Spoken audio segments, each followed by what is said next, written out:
네, 안녕하세요. 매일 아침 빠르게 만나는 테슬라 미국 주식 소식 아트라운 TV입니다. 기가 멕시코가 3월에 건설을 시작할 수 있다라는 루머가 있어요. 이거 같이 알아보도록 하겠고요. 사이버 트럭의 일본 투어가 시작되었습니다. 한국에도 곧 올 수 있을 것 같은데 이 점도 같이 알아보도록 할게요. 자, 그리고 최근 일론 머스크가 돈 패닉이라는 트윗을 올렸는데 이것과 관련된 재밌는 사실이 있어서 또 재밌게 알려드리도록 하겠습니다. 좋은 소식일 수도 있을 것 같아요. 테슬라에 대해 알아보기 전에 3대 지수 현황 간략히 살펴보고 가도록 하겠습니다.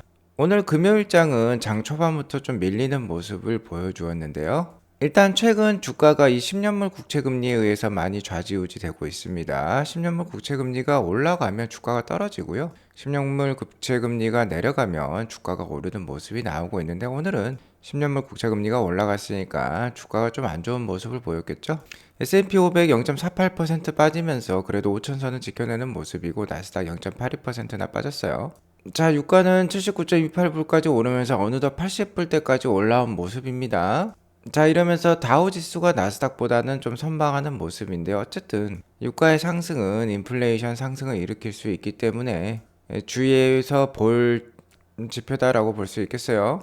자, 오늘 장이 안 좋았던 이유, 장 초반부터 안 좋았던 이유는 프리마켓에서 발표되었던 1월달 생산자 물가지수 PPI 지수 때문입니다. PPI 지수가 예상보다 높게 나오면서 10년물 국채금리도 올랐고 미 연준의 조기 금리 인하 가능성도 떨어졌겠죠. 미국 1월달 생산자 물가 지수는 전월 대비 0.3% 상승을 하면서 예상치였던 0.1% 상승을 초과하는 상승률을 보여주었어요.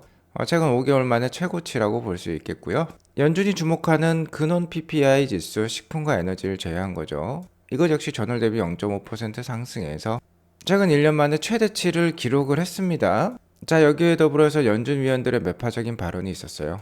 보스틱 애틀란타 연은 총재가 미국 경제와 노동시장이 여전히 강세를 보이고 있다. 그러니까 금리 인하를 서두를 필요가 없다라고 발언을 했고요.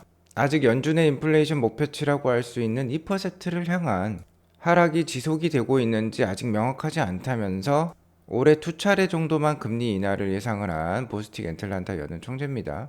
시장의 예상은 3차례에서 4차례이니까 매파적 발언이라고 볼 수 있겠죠. 자, 1월달 미국 CPI 지수도 예상보다 높게 나왔었고요. 특히 근원이 잘 안 빠지는 모습이에요. 여기에 더불어서 PPI마저 높게 나오면서 아무래도 첫 금리 인하 시점은 6월 이후로 미뤄진 것으로 예상이 되고 있습니다. 1월달 PPI 지수에서 눈여겨볼 점은 1월달에는 이 유가가 70불대에서 안정화된 모습이 나왔었거든요. 실제 전월 대비 1월달 생산자 물가 지수 상승에 가장 큰 영향을 미쳤던 부분은 서비스 가격이었습니다. 물가의 가장 큰 요소는 상품과 서비스 가격이 되겠죠. 휘발유는 3.6% 하락하면서 상품 가격은 0.2% 떨어졌어요. 자, 하지만 서비스 가격이 0.6%나 오르면서 전체 PPI 상승을 이끌었다라고 볼 수 있겠습니다.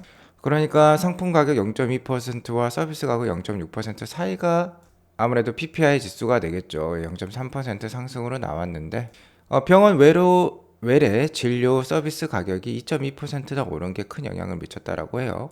자, 이러자 연준은 역시나 서비스 물가 하락이 없으면 금리 인하가 쉽지 않다라고 계속해서 밝히고 있죠. 역시나 에너지와 식료품을 제외하면 서비스와 관련된 부분이 근원 PPI에서 많이 차지하겠죠. 근원 PPI 그래프로 보면 1월달 그래프가 이렇게 치솟은 거 확인해 볼 수 있습니다.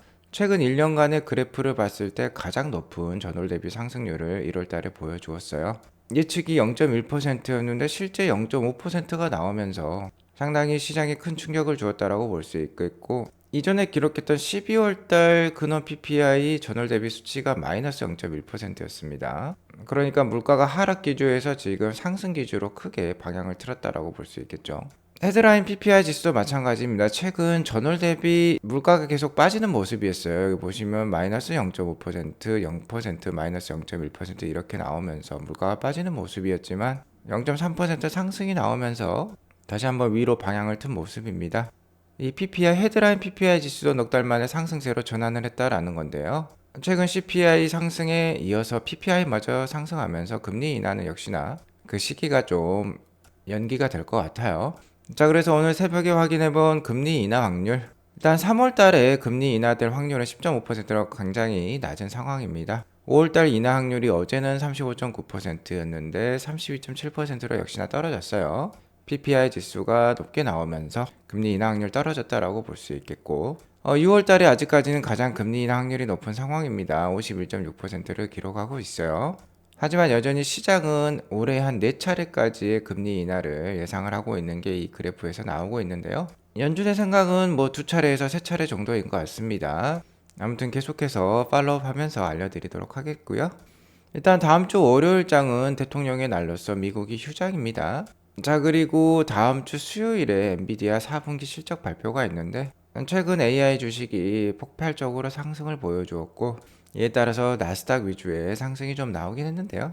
엔비디아의 실적 발표를 전후로 해서 아무래도 주가의 분수령이 될 수 있어요. 엔비디아는 지금 AI의 대장주기 때문에 이 대장주가 계속해서 좋은 실적을 발표해야지만 AI 관련된 주식들이 계속 상승할 수 있겠고 미국 증시를 이끌 수 있겠죠. 그래서 중요하다라고 말씀을 드릴 수 있을 것 같고요. 어제 간만에 200불을 탈환했던 테슬라는 오늘 0.25% 하락하면서 199.95불로 마감했습니다. 어제 프리마켓 때 204불까지도 오르기도 했는데요. 역시나 금일 PPI 지수가 생각보다 높게 나오면서 시장의 하락과 함께 오늘 좀 밀렸다라고 보시면 될 것 같은데요. 자, 아직은 단기적으로는 추가 상승 여력이 있다라고 판단이 됩니다. 그리고 특히 하반기에 금리 인하가 시작되면 테슬라는 뭔가 상저하고의 모습으로 하반기 주가는 지금보다 좀 더 높은 수준에 위치해 있을 가능성도 높아요. 테슬라 주가의 상황은 그다지 좋은 상황은 아닙니다만 계속해서 테슬라는 글로벌적으로 사업 영역을 확장을 하고 있습니다. 자, 최근 방송에서 사이버트럭의 일본 전시회가 곧 시작될 것 같다라고 말씀을 드렸는데요. 자, 어제부터 시작이 되었어요. 사이버트럭 일본 투어가 도쿄부터 시작이 되었습니다. 현재 사이버트럭은 아시아 투어 중에 있다라고 볼 수 있겠는데 중국은 2월 초부터 시작을 했었죠. 중국 내 전시 투어도 아마 3월 말까지도 지속될 것으로 예상이 되고 있고요. 실제 일본 내에 전기차 점유율은 상당히 낮은 상황이에요. 일본은 하이브리드 차량의 종주국이라고 볼 수 있겠죠. 토요타 프리우스로 대변이 되는 그런 하이브리드 차량이 아직까지 일본 내 전기차보다 더 인기가 높은 상황입니다. 특히 일본 내 EV 충전 인프라도 소비자가 편안하게 느낄 수 있는 수준은 아니에요. 자, 하지만 역시나 대세는 전기차입니다. 지금 당장은 기존 레거시 내연기관 중심의 업체들이 전기차 생산 판매를 통해서 이렇다 할 수익을 만들어내지 못하고 있는 상황이에요. 오히려 마이너스를 보이고 있을 수 있다라고 볼 수 있겠는데 어쨌든 전기차의 글로벌 점유율이 올라가면 올라갈수록 토요타와 같은 일본 내 주요 메이저 카 메이커들 역시 전기차를 생산해서 자국 시장이 일본 시장이 워낙 크죠. 자국에 판매할 수밖에 없을 것입니다. 자, 그렇게 되면 테슬라의 일본 내 사업 영역도 더 넓어질 수 있을 것 같아요. 그것을 고려를 해서 미리 이렇게 사이버 트럭을 전시를 해가지고 일본 내 테슬라의 브랜드 가치를 올리려고 하는 노력의 일환이라고 볼 수 있겠죠. 자, 아직까지 일본은 경차와 소형차의 나라입니다. 자, 그래서 사이버 트럭과 같은 픽업 트럭은 일본 내 판매가 상당히 어려워요. 자, 그러니까 이번 투어는 판매를 염두에 둔 목적이 아니라 테슬라의 브랜드 가치 상상과 마케팅을 위해서 전시를 한다라고 보시면 되겠습니다. 자, 중국과 일본을 찍었으면 한국에도 이제 와야 되겠죠. 올해 4월 달에 수원 월드컵 경기장에서 테슬라의 라이트 쇼가 있다라고 합니다. 이 라이트 쇼에는 테슬라 차량 900여 대가 모여서 진행될 것으로 판단이 되는데요. 이 상황에서 아무래도 사이버 트럭도 함께 하면서 같이 라이트 쇼를 하지 않을까라는 소문이 나오고 있어요. 그렇기 때문에 한국은 아마 4월에 사이버 트럭 전시회가 맞춰져 있는 것으로 판단이 됩니다. 자, 이 와중에 기가 텍사스의 모습을 보니까 사이버 트럭이 상당히 많이 지금 출고되고 있는 게 확인이 되고 있어요. 여기에서도 지금 수십여 대가 보이고 있고요.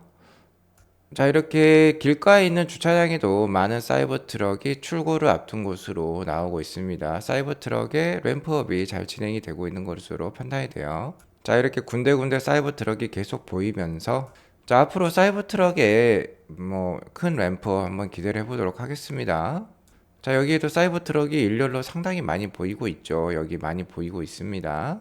자, 금주 테슬라 주가에 그래도 급 반등이 있었지만 아직까지는 이렇다 할 호재는 없는 상황이에요. 그나마 강력한 호재라고 볼 수 있는 게 FSD 버전 12의 와이드 릴리즈라고 볼 수 있겠는데 북미 한 40만 명에게 바로 배포를 할 수 있다라고 하면은 큰 호재가 될 수 있겠어요. 하지만 아직까지 관련된 소식은 나오지 않고 있습니다. 2월 내로 나오든지 아마 3월 내로 나올 수 있을 것 같은데요.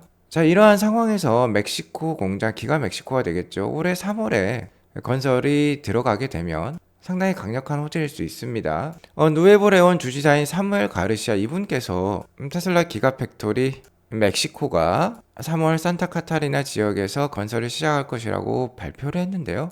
자, 이 건설 스타트 소식이 왜 중요하냐면 약 1년 전에 기가 멕시코 건설을 발표를 했던 테슬라는요. 일론 머스크는 기가 멕시코 건설 발표와 함께 이 25,000불짜리 저가형 차량 모델 2로 얘기가 되고 있죠. 이것과 관련해서 좀 더 정확한 소식을 준다라고 했습니다. 뭐 언베일 행사라고도 볼 수 있겠죠. 론칭 행사라고도 볼 수 있겠는데 이 모델 2는 뭐 사이버 트럭의 디자인을 가지고 와서 만들 수도 있다라고 했고 아니면 기존 모델 3의 디자인을 가져와서 만들 수도 있겠죠.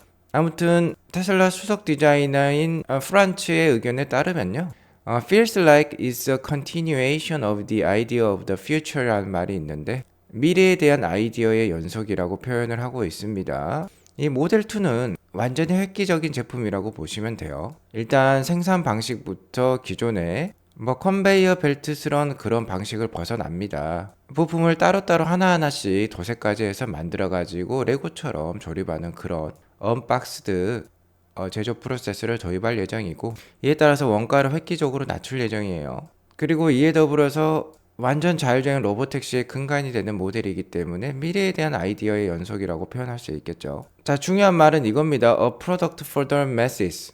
대중을 위한 제품이라는 거죠. 포드의 모델 T와 같은 제품이라는 겁니다. 포드의 모델 T가 나오면서 자동차가 1900년대 초반에 미국 시장에 대중화가 되기도 했죠. 자, 그러니까 완전한 게임 체인저라고 볼 수 있어요. 이 모델이. 아무래도 이 모델 2는 기가 텍사스에서 먼저 생산이 되겠지만 자, 메인 물량은 이 기가 멕시코에서 생산이 됩니다. 기가 멕시코에서 약 한 400만 대까지, 연간 400만 대까지 일단 이 모델 2를 생산을 하게 될 거예요. 어쨌든 저도 그렇고 트로이 테슬라이크도 그렇고 누에보레온 주지사의 말을 100% 신뢰하기는 어렵습니다. 트로이 테슬라이크에 의하면 테슬라 will unveil the compact car in March 2025라고 적혀 있는데요. 내년 3월에나 이 컴팩트카 25,000불짜리 차량이 공개될 것이라고 트로이 테슬라이크 예상을 하고 있어요.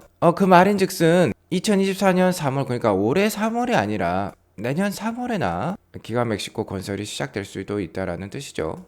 일론 머스크도 얘기를 했었습니다. 자금의 경제 상황이 좋지 않기 때문에 보수적인 관점에 어느 정도의 생산 설비 증설이 필요하고 그렇기 때문에 이 모델 2를 일단은 기존 공장인 기가 텍사스에서 생산을 해보겠다라고 얘기를 했어요. 그러면서 기가 멕시코와 관련된 소식을 잘 안 알려주고 있는 일론 머스크와 테슬라입니다. 하지만 정말 누에보레온 주지사의 말처럼 올해 3월에 건설이 시작이 되고 모델 2가 어느 정도 알려진다라고 하면은 테슬라 주가의 단기적인 강력한 촉매제가 될 수도 있겠죠. 어쨌든 저는 좀 더 보수적으로 보고 내년 3월에나 이 모델 2가 공개되고요. 내년에나 기가 멕시코가 건설에 들어갈 것 같다라고 일단은 예상을 해보도록 하겠습니다. 어디까지나 제 뇌피셜이기 때문에 참고만 하시기 바라겠고요. 자, 어제 방송에서 제가 테슬라 급등에 관련돼서 그 이유에 대해서 말씀을 드렸는데요. 구독자분들께서 어제 전반적으로 전기차 영역이 다 올랐다 그러면서 테슬라도 같이 올랐다라고 얘기를 해주셨는데 자, 어쨌든 중요한 거는 전기차 시장의 리더십은 테슬라가 가지고 있습니다. 배터리 시장도 마찬가지예요. 테슬라 기업이 잘 나가고 테슬라 주가가 잘 올라가야지 다른 전기차 배터리 기업들도 같이 올라가는 것입니다. 그리고 오늘 주제와 관련된 이 일론 머스크의 Don't Panic이라는 트윗과 관련돼서 재밌는 사실을 알려드리자면 일론 머스크는 Don't Panic이라는 트윗을 3번 올렸었어요. 이틀 전에 올렸던 이 Don't Panic과 함께 총 3번을 올렸는데 제일 첫 번째 올렸을 때가 2021년 5월 14일입니다. 공화남님께서 이렇게 잘 정리를 해주셨는데요. 자, 이때 당시 주가도 180불대였네요. 182불에서 약 2개월 동안 233불로 약 28%나 주가가 올랐다라고 합니다. 두 번째 사실은 2022년 5월 1일이었는데 이때 주가가 206불이었는데 8월까지 313불 오르면서 약 52%라는 단기간에 매우 큰 주가 상승을 보여주었어요. 자, 세 번째 2월 15일 바로 이틀 전이었죠. 188불에서 돈 패닉을 올렸는데 이번엔 몇 %까지 올라갔고 일단은 현재 200불대까지 한번 찍은 상황입니다. 이 주가에서 6% 넘게 올랐다라고 볼 수 있겠는데 전에 28%, 52% 이 정도 올랐기 때문에 좀 더 추가적인 주가 상승도 있지 않을까 라고 기대를 해볼 수 있는 사실인 것 같아요. 어쨌든 이는 어디까지나 재미로만 파악을 해보는 그런 사실이라고 볼 수 있겠습니다. 자, 하지만 중요한 거는 역시나 전반적인 대세 트렌드라고 볼 수 있어요. 지금 보시는 차트는 골드만삭스에서 올린 중국 내 신성장 세 가지 산업의 그 성장률을 보여주고 있는데요. 2015년을 100으로 봤을 때 얼마나 그 산업이 커졌느냐를 보여주고 있는데요. 2020년 코로나 시기가 지나면서 2021년부터 지금 폭발적으로 성장하고 있는 산업이 있는데, 첫 번째는 배터리입니다. 2차 전지라고 볼 수 있겠고, 두 번째는 NEV, 그러니까 뉴 에너지 비어클, 친환경차라고 볼 수 있겠죠. 대부분 중국 시장은 배터리 EV라고 보시면 됩니다. 그리고 마지막 제일 밑에는 풍력과 태양광 발전 캐파시티가 있네요. 자, 어쨌든 이 세 가지 산업은 중국이 가장 심혈을 기울이고 키우고 있는 산업이에요. 그리고 중국이 집중하는 곳에 돈이 있습니다. 중국은 세계의 공장이라고 볼 수 있는데, 세계 최대의 제조업 국가에서 집중하는 산업이 역시나 가장 큰 산업으로 성장할 수 있는 거예요. 자, 이런 상황에 테슬라는 배터리라든지 친환경차라든지 태양광이라든지 모든 이 산업 영역에 진출해 있는 유일한 회사라고 볼 수도 있습니다. 그렇기 때문에 더욱더 앞날이 기대된다라고 볼 수 있겠고요. 테슬라의 앞날이 기대됩니다만 현재도 가장 강력한 경쟁력을 보여주고 있어요. 다른 이러한 유수의 카메이커들과 현금 흐름 창출 능력을 비교를 해보면요, 테슬라는 차량 한 대당 작년에 2,409달러의 잉여 현금 흐름, 프리 캐시 플로우죠. 이것을 창출을 하면서 가장 좋은 수익성을 보여주고 있습니다. 테슬라의 작년 총 잉여 현금 흐름은 43억 불 정도 되었는데, 우리 돈 한 6조 원 가까운 돈이라고 볼 수 있겠죠. 자, 이 현금 흐름을 181만 대로 나눠보면 차량 한 대당 잉여 현금 흐름이 나오죠. 작년에 GM이 가장 많은 잉여 현금을 만들긴 했네요. 자, 하지만 차량 한 대당 현금 흐름, 잉여 현금 흐름은 테슬라보다 훨씬 떨어지는 모습입니다. 그리고 세계 1위의 카메이커라고 볼 수 있는 토요타는 작년에 962만 대를 판매를 했지만 잉여 현금 흐름은 마이너스를 기록을 했어요. 현재 배터리 EV, 특히 전기차에 있어서 상당히 뒤떨어지는 모습을 보여주고 있는 토요타인데, 그러한 작금의 상황이 이러한 잉여 현금 흐름에도 반영이 되고 있는 것 같습니다. 아무래도 전기차라든지 친환경차 투자에 캐펙스, 그러니까 자본적 지출이 많다 보니까 연금 흐름이 이렇게 떨어지게 되는 것이겠죠. 자, 이렇게 강력한 경쟁력을 가지고 있는 게 테슬라입니다. 계속해서 아트라운 TV와 함께 좋은 투자 이어나가시면 좋겠고요. 자, 어제 방송에서 오픈 AI가 새로 발표한 동영상 AI 서비스였죠. 커피 찻잔 속에서 흔들리는 두 대의 배를 좀 표현해 달라라고 명령을 내리니까 AI가 이렇게 멋진 영상을 만들어냅니다. 여기 보시면 커피 짠 속에서 두 배가 춤을 추고 있는 모습이 나오고 있는데요. 신기하고 재밌는 영상이라서 보여드리는 거예요. 영상과 관련된 산업은 상당히 창의력이 많이 필요한 영역입니다만은, 이렇게 AI가 실제로 알아서 창조해낼 수 있다라고 하면은 정말 영상과 관련된 유튜버들, 이런 분들 설 자리도 많이 줄어들 수 있을 것 같습니다. 이렇게 지금 사회가 급변하고 있어요. 자, 그렇기 때문에 어느 정도 AI와 관련된 기업들의 에셋 파킹은 필수적이겠다라고 말씀을 드리면서 오늘 방송 마치도록 하겠습니다. 자, 오늘 방송이 도움이 되었으면 구독과 좋아요, 알람 설정 꼭 눌러주세요. 행복한 주말 되시기 바라겠습니다. 감사합니다.